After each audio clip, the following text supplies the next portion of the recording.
I have been camping and hiking alone since I was in my early 20s, and I want you to understand what kind of person that makes me before I get into what happened. Hiking alone is something that makes a lot of people uncomfortable, and I have always understood why. But it has never been something I struggled with personally. I like the quiet of it. I like the particular quality of attention it requires.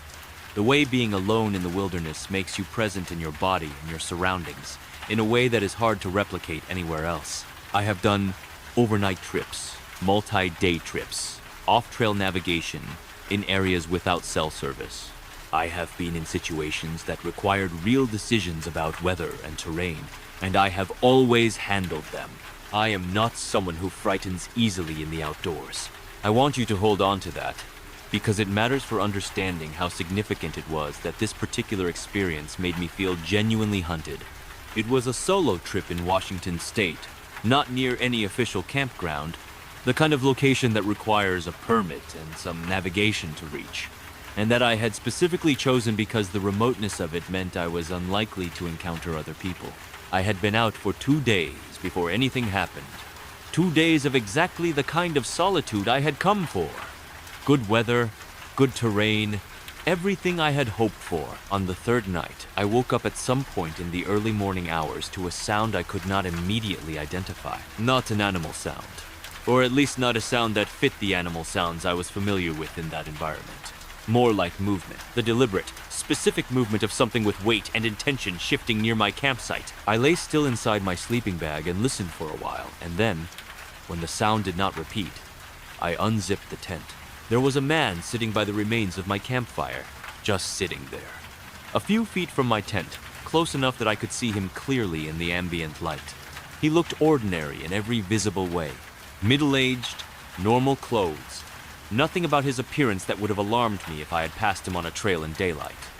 He had no pack, no gear, nothing with him. He was just sitting there by my dead fire in the middle of the night, in a location that was several miles from any established trail. When I unzipped the tent, he looked up, and the expression on his face when he saw me open the tent was something I have thought about many times since, because it was not an expression of surprise in the normal sense. It was more like the expression of someone who has been caught doing something and needs to manage the situation quickly. His eyes went very wide, and then he stood up and walked away into the trees and was gone. I sat inside my tent with the zipper pulled shut, and I went through the rational explanations. Someone who was lost. Someone who was camping nearby and had wandered in the dark. Someone who had found my fire by accident and sat down to rest.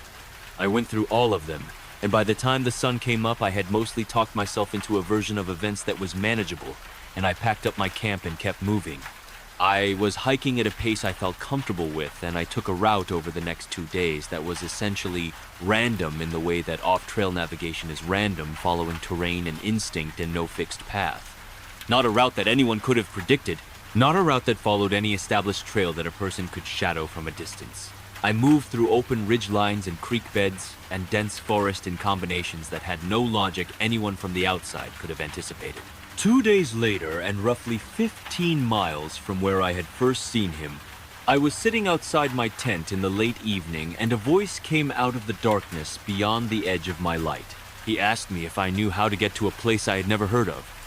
Bell's Canyon, he called it, or something like that. I said I did not know it. He kept talking. Questions about the area. Questions about where I had come from. Questions that had no particular direction and no natural endpoint. I could not see him. He was just beyond where my lantern reached, and every time I moved the light toward the voice, he told me to aim it away, and I did, because I was alone, and I did not know what refusing would produce. After about 15 minutes, I moved my light toward the voice again, despite what he had said. It was the same man who had been sitting by my dead fire 2 nights before and 15 miles back, in a direction that no one could have followed through the terrain I had covered, unless they had been specifically following me. There was no other explanation. The wilderness I was moving through was vast enough that an accidental crossing of paths was not possible. He had tracked me for 2 days across 15 miles of unmarked terrain, and he was now standing at the edge of my light, asking questions from the dark. The moment my light hit him, he left again. Same as the first time. Just turned and walked away into the trees. I did not sleep that night. I broke camp before sunrise and I changed my route entirely, moving back toward the trailhead by the fastest path I could manage rather than the route I had planned. I doubled back twice to check whether I was being followed, and I hid in dense cover for 20-minute stretches on 2 occasions to see if anyone appeared behind me on the path I had just come along. I did not see him again, but on the first night of hiking out, I heard footsteps circling my tent twice. Slow, deliberate circuits around the outside of the tent that stopped each time I moved. And on the second night, I heard sounds from the trees that started as what might have been animal calls and became, the longer I listened, more like a person approximating animal calls in a way that was not quite right. I reached my car on the third day, and I sat in the driver's seat for a long time before I started the engine. The relief of being in a locked vehicle with a road in front of me was one of the more profound feelings I have experienced. I have hiked alone many times since, but I have never gone off trail and remote in the same way again. I have not gone back to that part of Washington. I think about the way he sat by my fire with no gear and no pack, as if he had not come from anywhere and was not going anywhere, as if he was simply there in the night because I was. I think about the 15 miles, about whatever calculation a person makes that produces the decision to track another person through unmarked wilderness for 2 days. I do not know what he wanted. That is the part that stays with me most. I never found out and I never will. I just know that he knew where I was every day of that trip, and that he wanted me to know that he knew, and that the knowing was what he was offering me from the darkness. That was enough. I did not need to find out what came after the offering. I go running in the woods behind my neighborhood almost every evening. I have been doing this for years, and it is as routine to me as anything in my life. The trail system I use is about 3 kilometers of mixed terrain, part paved and part unpaved, and it runs through a stretch of forest that sits behind a residential area. On most evenings, I see the occasional dog walker or another runner. On some evenings, I see nobody at all, which is the kind of evening I prefer. I run with music in my ears, and I am in my own head, and it is genuinely one of the better parts of my day. I want to tell you what made this particular evening different, because the way it started was so small that I almost ignored it entirely, and if I had ignored it, I do not know how the night would have ended. I was about 2 kilometers in the unpaved section of the trail, where it runs through the denser part of the forest, when my phone buzzed with a notification. I glanced at it while keeping my pace and saw that it was an AirDrop request. If you're not familiar with AirDrop, it is a function on Apple devices that lets you send files wirelessly to other nearby Apple users. The range is roughly 30 feet, sometimes a little more, which means that whoever had sent me that request was within 30 feet of me at that moment. I was, as far as I could tell, alone on the trail. I did not stop immediately because I did not want to look alarmed if someone was watching me. I kept running for another 2 minutes and then stopped and pretended to adjust my music. I opened the AirDrop notification. It was a photograph. The preview was small and I had not accepted it, so I could not see it clearly. But what I could make out in the thumbnail stopped me completely. It was a photograph of me, taken from behind, from a distance, on the trail. Me, running, with the trees on either side. The photo had clearly been taken within the last few minutes because I was wearing the same clothes and the section of trail in the background was the section I had just come through. Someone on the trail behind me had taken a photograph of me running and then sent it to my phone. I stood there for about 10 seconds processing what that meant. 30 feet.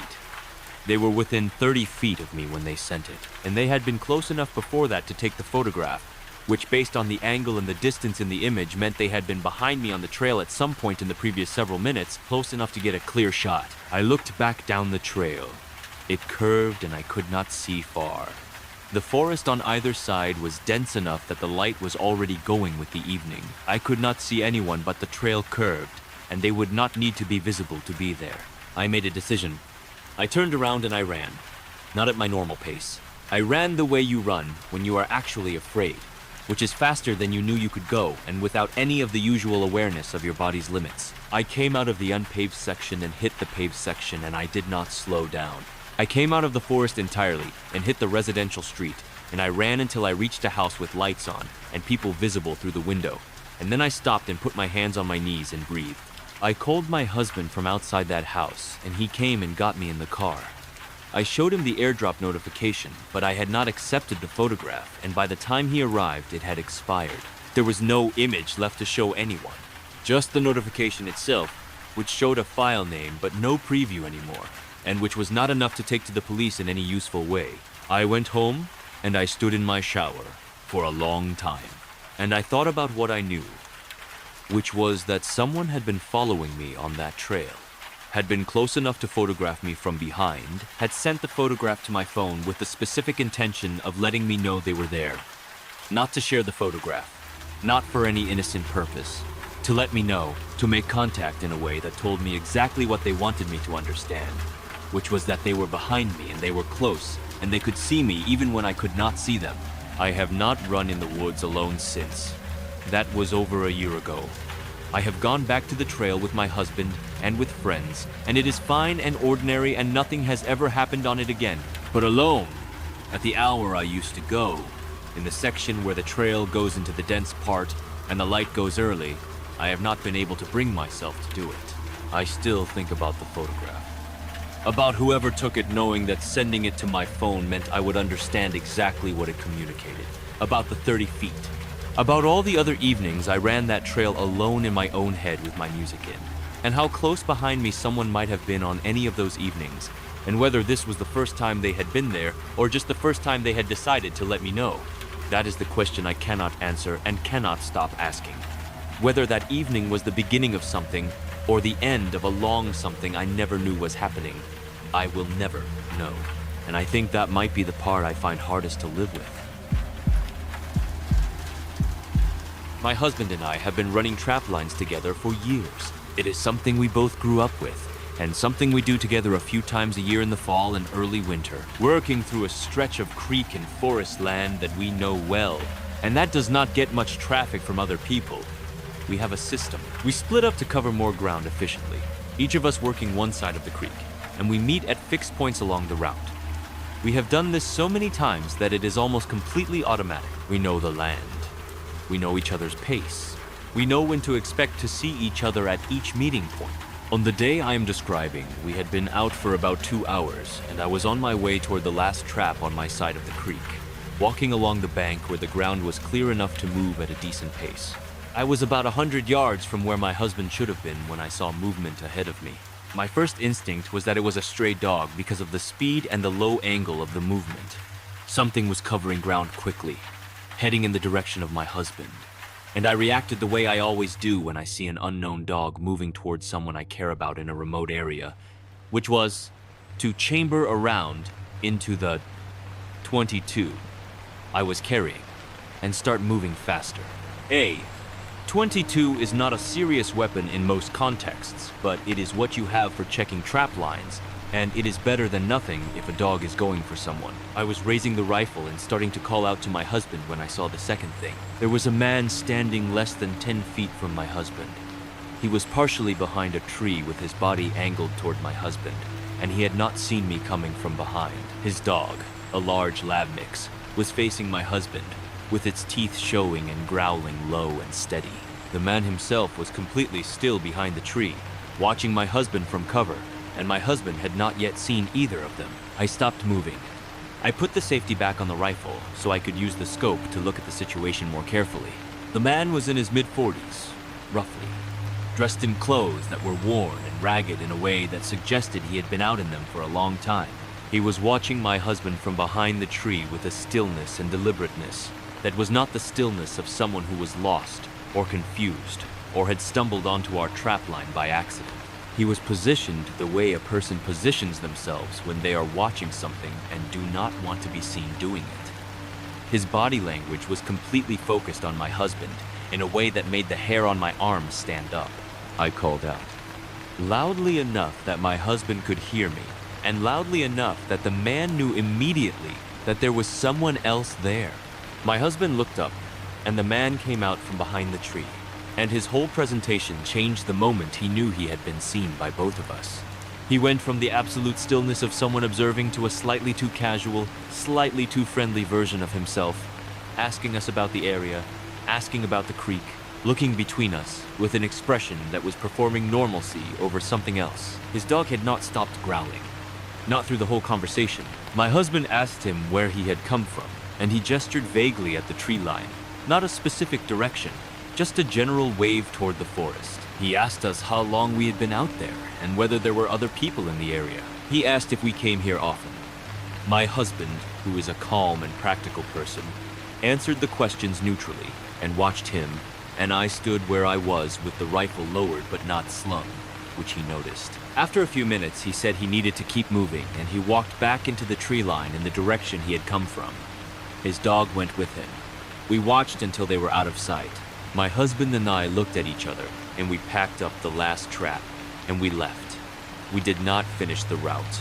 We just walked out and did not talk much until we got back to the truck. My husband said he had heard something moving in the brush for a while before I called out, but had assumed it was an animal. He had not seen the man until the man came out from behind the tree. We talked about it on the drive home, and the more we talked about it, the worse it felt. The man had no pack, no visible gear, and no credible explanation for why he was in that specific stretch of forest. He had been hidden behind a tree, watching my husband at close range with a dog that was actively aggressive. When he realized there were two of us, and one of us had a rifle, his entire manner changed in the specific way that people's manner changes when a calculation shifts. We have been back to that area since, but we do not split up anymore. We work the trap lines together, covering less ground, taking longer. It costs us efficiency, and we both know why we changed, and neither of us has ever said out loud that we are afraid. But we work together now, every time, without exception. I have thought about what would have happened if I had been on the same side of the creek as my husband that day. If I had not been coming from the opposite direction with the rifle, if I had not called out at the exact moment I did. I have thought about it many times. I do not let myself think about it for too long, because there is no useful place that line of thought leads. I just know what I saw through the scope. A man behind a tree, watching my husband, 10 feet away, completely still. And the specific quality of the stillness, the kind that belongs to someone who has made a decision and is waiting for the right moment to act on it. That is what I saw, and I will never be able to unsee it. I need to start with what I know for certain, and then I need to tell you the part I am less certain about. And I want to be clear about which is which, because I think the distinction matters for how you understand this story. What I know for certain is this. I was camping alone in a remote forest location, 4 miles from the nearest trailhead, no other campers within reasonable distance, on a clear night in early October. I know that I heard sounds that night that I could not identify. I know that those sounds came from a specific area of tree line to the north of my campsite, and that they moved over the course of several hours in a pattern that did not match any animal I've encountered in that region or any other. And I know that in the morning I found signs at the edge of the tree line that told me something had been standing there during the night, and that something was not a small animal. The part I am less certain about is what it was. I have my belief. I am going to tell you what I believe, and I am going to tell you I cannot prove it. What I can tell you is that I have spent a long time since that night trying to find the alternative explanation, and I have not been fully satisfied with any of them. I had been at the campsite for 1 full day before anything happened. The first day was the day I always hope for when I go out alone. Quiet and clear and good enough that you forget briefly that the world is complicated. I made a fire in the evening, ate, sat for a while, went to bed. The forest around me was normal, in all the ways a forest at night is normal. Rustles, distant animal movement, wind in the canopy, nothing that made me pay particular attention. I woke up at somewhere around 2 in the morning, and it took me a few seconds to understand what had woken me. Then I heard it again. It was a sound from the tree line, about 60 yards north of my tent. I am going to describe it as carefully as I can. It was a vocalization of some kind. Not a word, not language, but a sound produced intentionally and with what I can only call deliberate quality. The quality of something that was making a sound with purpose rather than out of instinct. It was not a bird, and it was not a coyote, and it was not a deer. I have heard all of those things in that forest on multiple occasions, and this was none of them. It was low and sustained, and then it rose slightly at the end in a way that felt almost like a question. And when it stopped, there was a silence that had a different texture than the silence before it. The silence of something that has made a sound and is now listening for a response. I did not make a sound.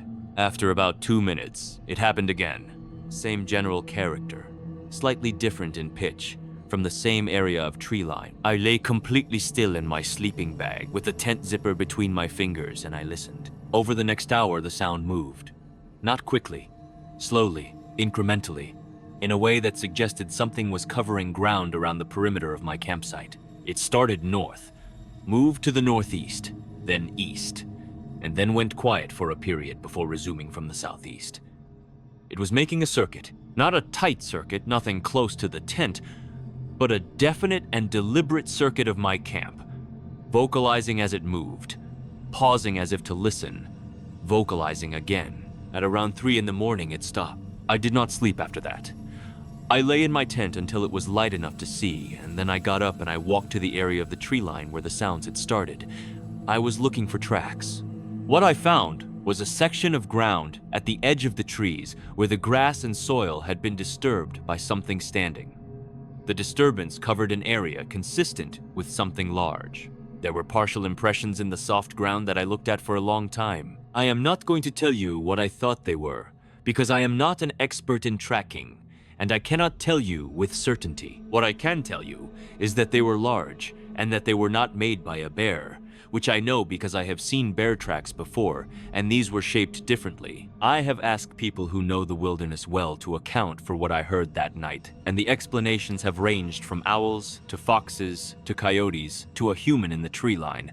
I have sat with each explanation carefully. I cannot rule out a human, which is its own kind of frightening. What I can say is that the vocalization did not have the quality of a human voice, and that a human making deliberate animal sounds in the tree line of a remote campsite at 2 in the morning is not a conclusion I find significantly more comforting than the other possibilities. What I found hardest about that night was not the fear exactly. It was the feeling of being assessed, the specific quality of the pauses between the vocalizations, the listening quality of the silences, the deliberate circuit of the campsite. These things together produced the feeling that I was being evaluated by something that was trying to understand whether I was alone and whether I was paying attention. That is the feeling I cannot get rid of when I think about it. Not that something dangerous was nearby, that something was deciding something about me. I have been back to that forest twice since. I have not camped at that site again. I go in the daytime and I leave before dark, and I do not stay long in the north section near the tree line where the sound started. I am not someone who jumps to extraordinary conclusions. I have spent a long time trying to find the ordinary explanation for that night, but I keep coming back to the circuit, the deliberate, methodical movement around my camp, the quality of the pauses, the signs at the tree line in the morning. When I put those things together into a single picture, I get something that I do not have a fully satisfying ordinary word for. And whatever it was, it knew I was there.